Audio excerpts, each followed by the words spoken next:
നമുക്കിന്നേ മത്തങ്ങയുടെ കാമ്പ് വെച്ചിട്ട് ഒരു ചമ്മന്തി ഉണ്ടാക്കാം കേട്ടോ. ഇത് ഒരു ഉടുപ്പി റെസിപ്പിയാണ്, നല്ല ടേസ്റ്റാണ് കേട്ടോ. എല്ലാവരും ഒന്ന് ട്രൈ ചെയ്ത് നോക്കാം. അപ്പോൾ ഇതിന് വേണ്ടിയിട്ട് നമ്മൾ ആദ്യം തന്നെ ഉഴുന്നും അതേപോലെ ആവശ്യത്തിനുള്ള പച്ചമുളക് വേണമെങ്കിൽ പച്ചമുളക് ഉപയോഗിക്കാം കേട്ടോ. ഇതിപ്പോൾ ഞാൻ നമ്മുടെ ഉണക്കമുളക് ആട്ടോ എടുത്തിരിക്കുന്നത്. എന്നിട്ട് നന്നായിട്ട് ഡ്രൈ റോസ്റ്റ് ചെയ്തെടുക്കുക. അപ്പോൾ നന്നായിട്ടൊന്ന് റോസ്റ്റ് ആയിട്ടുണ്ട്. ഇനി നമ്മളൊരു പിടി തേങ്ങ ചേർത്ത് കൊടുക്കുക കേട്ടോ. അത് വറക്കേണ്ട ആവശ്യമൊന്നുമില്ല, ജസ്റ്റ് ഒന്ന് ചൂടാക്കി എടുത്താൽ മതി.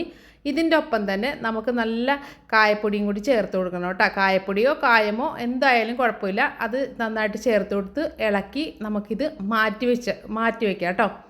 മാറ്റി വെച്ചതിന് ശേഷം നമുക്ക് ഈ കാമ്പുണ്ടല്ലോ, മത്തങ്ങയുടെ കാമ്പ് നന്നായിട്ട് അരിഞ്ഞിട്ട് ഒന്ന് ജസ്റ്റ് ഉപ്പും കുറച്ച് വെള്ളം കൂടി ചേർത്ത് നന്നായിട്ടൊന്ന് വേവിച്ചെടുക്കാം കേട്ടോ.